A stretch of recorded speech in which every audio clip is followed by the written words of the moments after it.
Les centres d'appel mode d'emploi est le titre du livre du sociologue Benoît Tine, enseignant-chercheur à l'université Assane Seck de Ziguinchor. La cérémonie de dédicace tenue ce matin dans ce temple du savoir a suscité l'intérêt de toute la communauté universitaire, venue nombreux pour partager un plateau sur la culture scientifique. C'est une grande surprise d'avoir reçu certaines autorités, les plus hautes autorités de cette université-là.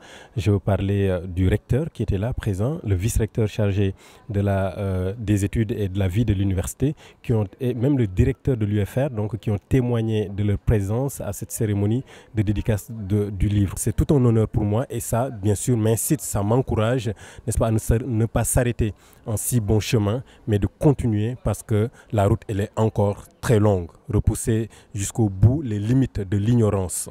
La communauté universitaire composée de pats et pairs ainsi que des étudiants présents à la salle S200 ce vendredi 3 mai n'ont pas manqué de manifester leur admiration sur l'œuvre et l'homme, auteur désormais de 3 productions scientifiques. Le centre d'appel existe au Sénégal depuis plusieurs décennies maintenant, donc je pourrais même dire que l'auteur est en avance parmi les autres collègues, parce que lui, il s'intéresse déjà à quelque chose qui est en train d'éclore.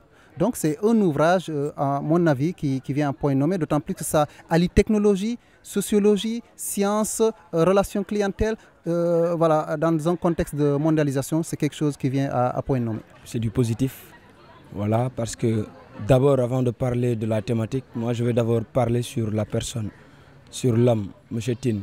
D'abord, j'ai eu à le connaître avant, en tant que mon prof, parce que c'est un prof très disponible, c'est un professeur très disponible, qui est aimable et qui est toujours là à encourager les étudiants dans la recherche.